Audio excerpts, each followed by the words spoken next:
ये अपराध मेरा ही है। यदि मैं करुणा से कुटिया के बाहर न आता तो इस परीक्षा के चक्कर में क्यों पड़ता। बोला, देवी तुम कौन हो? वह बोली, मैं माया हूँ। तपस्वी जनों की परीक्षा लेने का काम मेरे सुपुर्द है, परंतु तुम रह गए। तुमको बिना विचारे करुणा मेरे ऊपर कैसे आई? परिवार के त्यागने में करुणा क्यों न आई? तपस्यार्थ वन में रहना और फिर करुणा मुदिता दया समर्थ के लिए है। निर्बल इसका प्रयोग करने से अपनी अवस्था से भी गिर जाते हैं। जैसे जड़ भरत महात्मा बोले, देवी कोई तेरे इस चक्कर से बचा भी है? बोली, हाँ कोई एक आध। महात्मा बोले, इसका दर्शन कराइए। क्षण भर में महात्मा सहित एक और जंगल में पहुंच गई।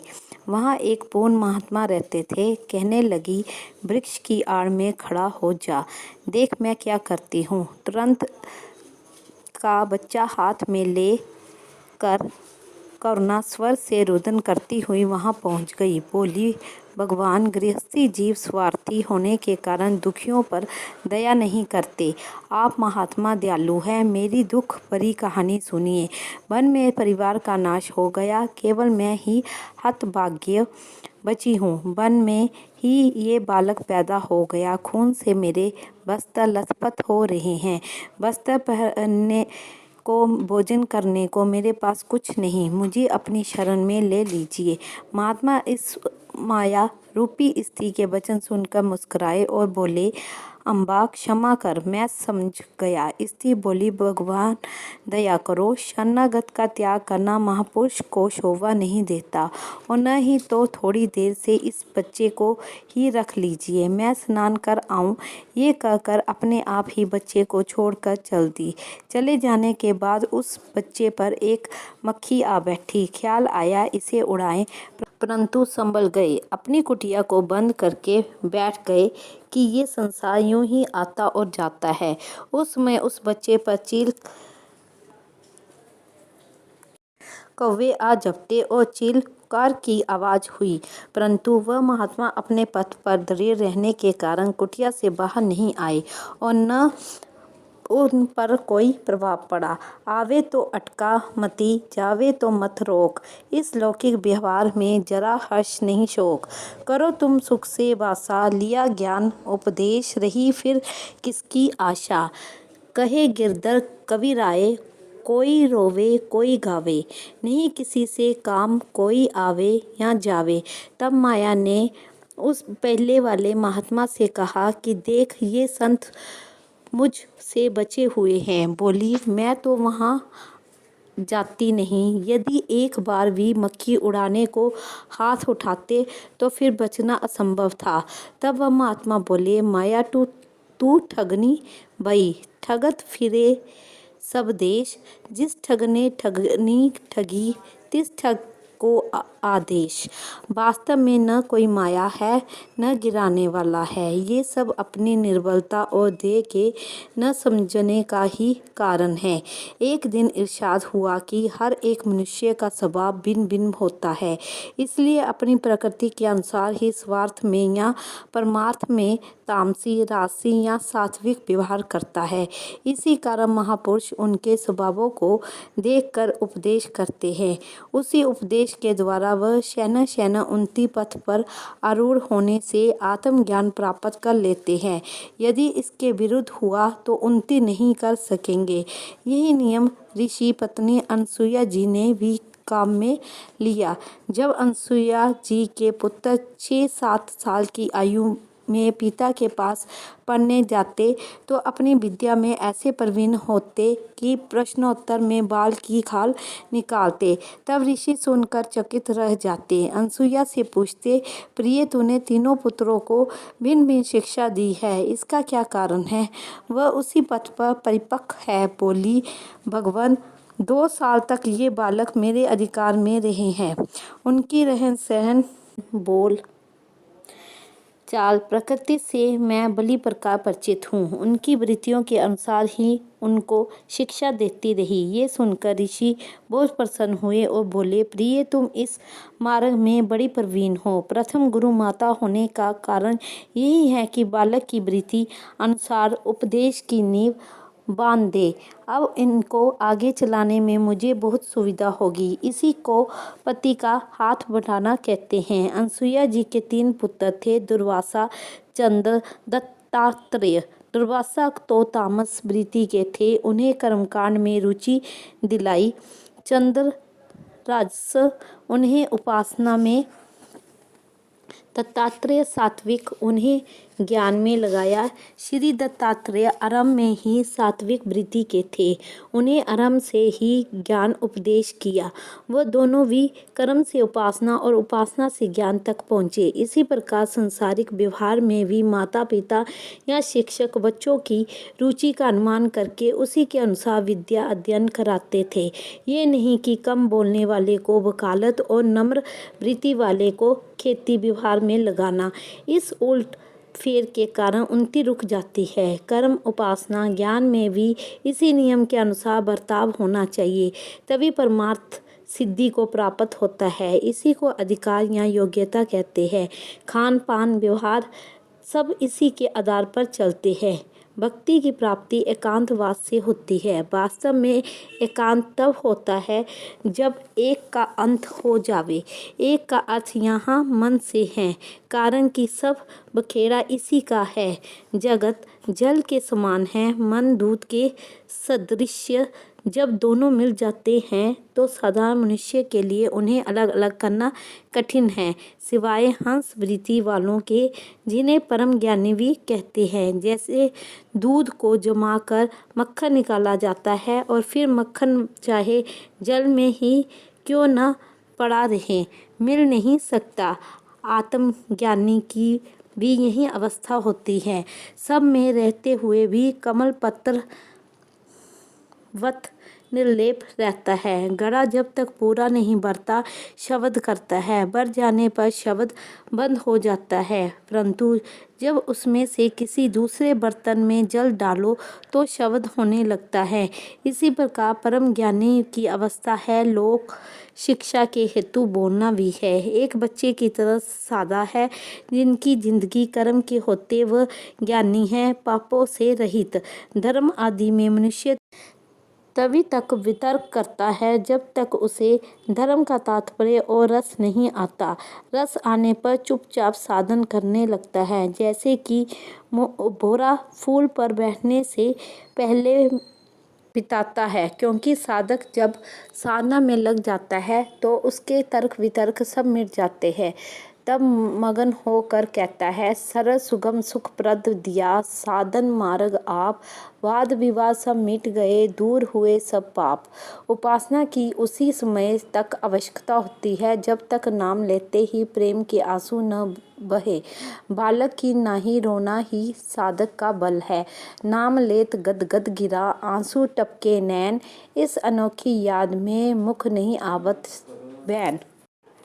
जब भगवान का नाम लेने और सुनने से ही रोमांच हो जाए और आंखों में सच्चे प्रेम के आंसू बहने लगे तो समझना चाहिए कि अब अंतःकरण शुद्ध हो गया।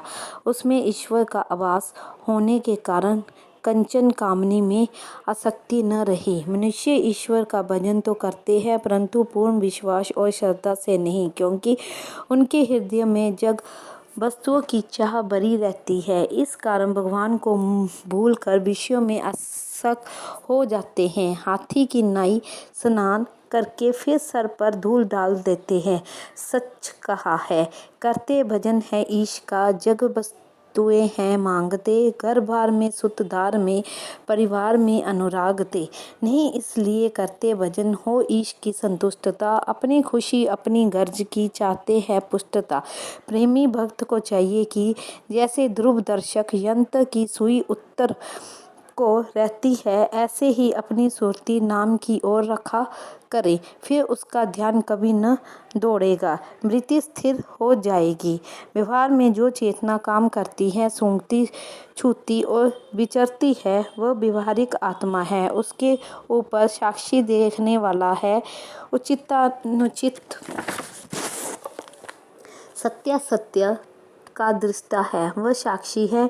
वही कूटस्थ आत्मा है, उसको संत जन पारमार्थिक आत्मा कहा करते हैं। व्यवहारिक और पारमार्थिक शब्द केवल संकेत मात्र है। आत्मा तो अखंड है। वृत्ति विशिष्ट आत्मभाव को व्यवहारिक आत्मा कहा है और शांत साक्षी आत्मा को पारमार्थिक आत्मा कहा है। वृत्ति विशिष्ट आत्मा जब वृत्तियों पर विजय पा लेता है, तब मुक्त हो जाता है। उस समय वह सूक्ष्म शरीर सहित स्थूल शरीर से बाहर विचरने लग जाता है। उस समय वह स्थूल शरीरस्थ सब स्वरूप का साक्षी होता है, उसे प्रति साक्षी कहा करते हैं। ये अवस्था जीवन मुक्त की होती है। जल में नाव रहे तो कोई हानि नहीं, परंतु नाव में जल नहीं रहना चाहिए। इसी प्रकार साधु संसार में रहे तो कोई हानि नहीं, परंतु साधक के भीतर संसार नहीं रहना चाहिए। गुरु कान में मंत्र फूंकते हैं, सतगुरु हृदय में। कन फूंका गुरु हद का, बेहद का गुरु और बेहद का गुरु जब मिले, जब लगे ठिकाने ठोर। ध्यान के लिए 3 प्रबल साधन कहे गए हैं। एक तो ध्यान में पूर्ण गुरु का मिलाप है। जिस जन को गुरु मिल जाए, उसका बेड़ा पार हो जाता है। जैसे जीवित पेड़ से जीवित शाखा लगती है, ऐसे ही ध्यानवान गुरु से ध्यान की प्राप्ति होती है। दूसरा साधन शिष्य की लगन है। जितनी अधिक लगन और प्रीति होगी, उतनी ही शीघ्र सफलता प्राप्त होगी। गुरु में प्रीति कैसे हो? जैसे पपीहा को पानी में, चकोर को चंद्रमा में, चुंबक को लोहे में। अब तीसरा साधन नाम का जाप है। नाम जाप से नामी की प्राप्ति हो जाती है और सुरती शुद्ध होकर सहस्त्र कमल तक पहुंच जाती है। शिष्य पर गुरु कृपा कुछ कम नहीं होती, परंतु वही जानेगा जिसमें ये 5 लक्षण होंगे। एक गुरु में अनन्य भक्ति, दूसरे आज्ञा पालन, तीसरे आत्म समर्पण, चौथे गुरु का कृतज्ञ, उनके उपकारों को सदा स्मरण रखे, 5वें गुरु के संबंध को ऊंचा, सच्चा और आत्मिक समझे। सतगुरु के चरणों में बैठकर अपने मन को, ज्ञान को, गौरव को, विद्या को सर के साथ धरती पर रख दे, अर्थात अपने को मिट्टी में मिला दे। दूसरा गुरु सेवा में, आज्ञा पालन में रात विरात, धूप छाया, सुख दुख, मानापमान तथा भूख प्यास से कुछ न जाने। तीसरे गुरु के कथन में रहकर प्रेम में ऐसा रंग जाए कि गुरु सदा सामने ही दिखने लगे।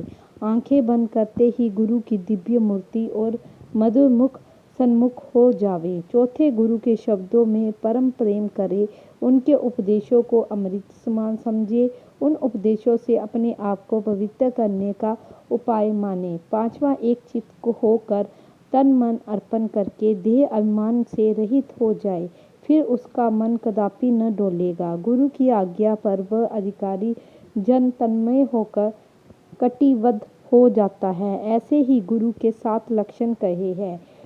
लक्ष्य तो ये है कि गुरु निस्वार्थी हो, शिष्यों को अपनी जीविका का आधार न बनाए। दूसरा, गुरु में स्वयं भी प्रीति रखता हो। तीसरा, निराभिमानी हो। चौथा, जितेंद्रियों को संयम में रहे और सदाचार का आदर्श बना रहे। 5वां, दंभी न हो, मिथ्या आडंबर से रहित हो। 6ठा, समदृष्टि हो। 7वां, ब्रह्मनिष्ठ हो। ऐसे गुरुजन शिष्यों में भक्ति भाव तथा धारणा ध्यान भर देते हैं। जो भीतराग गुरु होगा, वह अपने आशीर्वाद से सुरत शब्द का मेल करा देगा। दूसरे, उनके दृढ़ सत्संग मात्र से वृत्ति स्थिर हो जावेगी। तीसरे, उनके बताए उपदेश के मनन में सुरती लग जावेगी। चौथे, गुरु के प्रेम में भगवान की भक्ति उत्पन्न होगी। 5वें, सेवा से, विनय से, पूजा से, देहाभिमान से रहित हो जाएगा।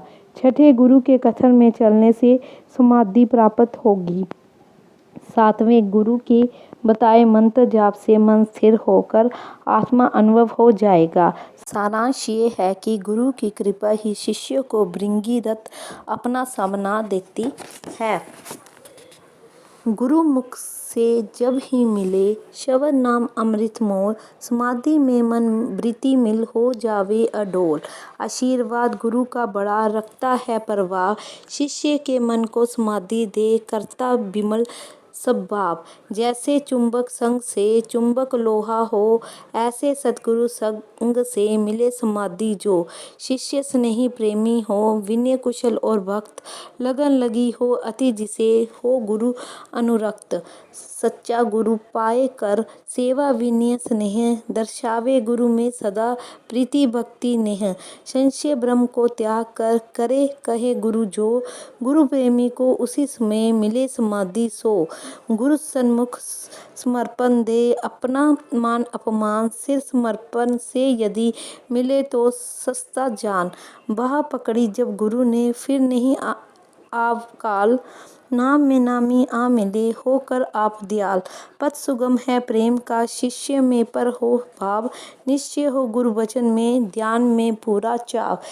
एक दिन श्री महाराज जी के समीप कुछ सत्संगी बैठे हुए थे। ज्ञान के विषयों में वार्ता चल पड़ी कि अक्सर लोग आज ज्ञानी नजर आते हैं, कल अवस्था विपरीत। ये सुनकर श्री महाराज जी ने फरमाया कि ज्ञान दो प्रकार का होता है।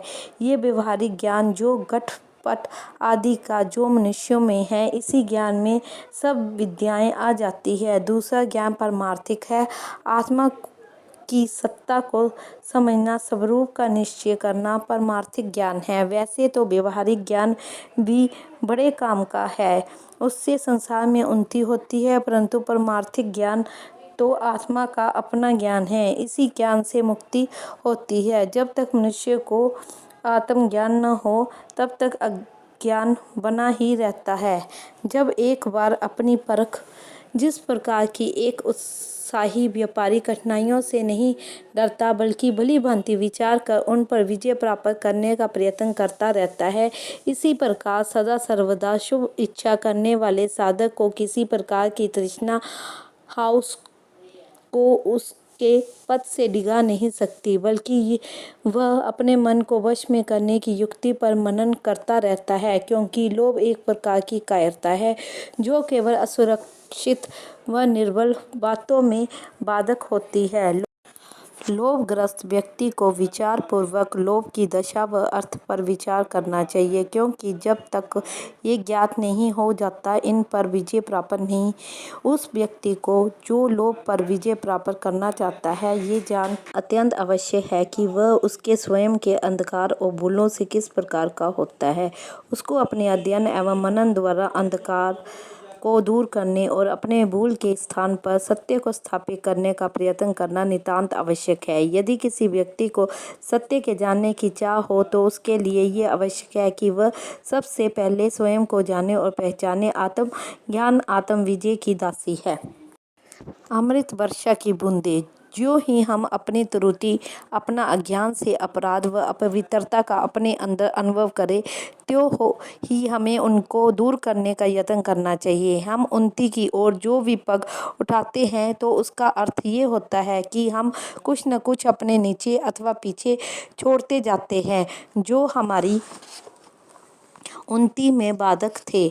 ऊंची अवस्था तब ही प्राप्त होगी कि जब हम नीचे की अवस्था का त्याग करें। भलाई बुराई के त्याग से ही प्राप्त होती है। विद्या अविद्या को नष्ट करने से ही प्राप्त होगी।